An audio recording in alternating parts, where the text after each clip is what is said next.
Subscribe करें हमारे YouTube channel साधना gold को और पाएं वीडियो सबसे पहले। और हाँ, बेल आइकन दबाना ना भूलें। एक पेड़ पे कौआ बैठे थे, महाभारत की कथा है।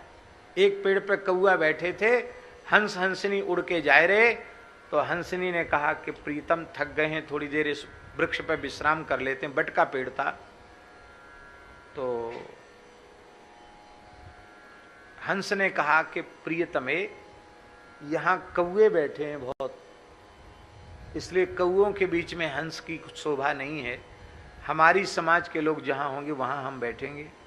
अरे अपने को कौओं से कोई बेटा बेटी ब्याहना है, अब थोड़ी देर विश्राम ही तो करना है, एक डाली पर बैठ के विश्राम कर लेते हैं। तो हंसनी के आग्रह से वो हंस बैठ गया। ये महाभारत की कथा है।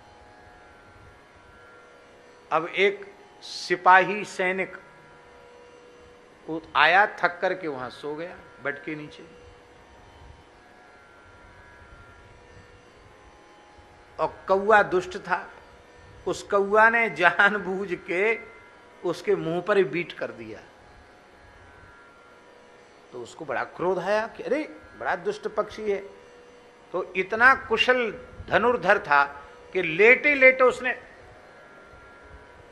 सरसंधान किया, बाण चलाया। और कौआ तो छेर करके उड़ गया, बीट करके उड़ गया। और आराम से ऊपर की डाली पर हंस हंसनी बैठे थे।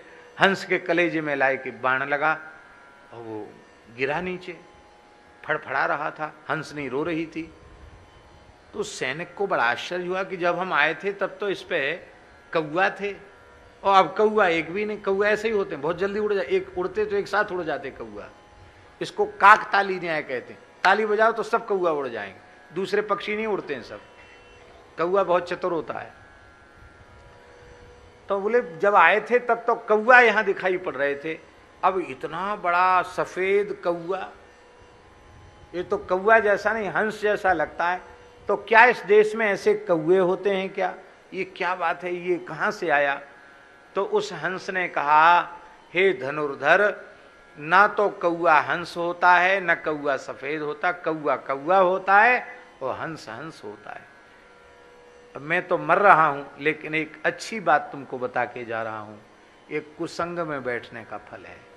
थोड़ी देर में हम कुसंग में बैठ गए, कुछ किया नहीं हमने, केवल बुरे लोगों के बीच में जाकर बैठ गए, उसी से मेरे प्राण जा रहे हैं।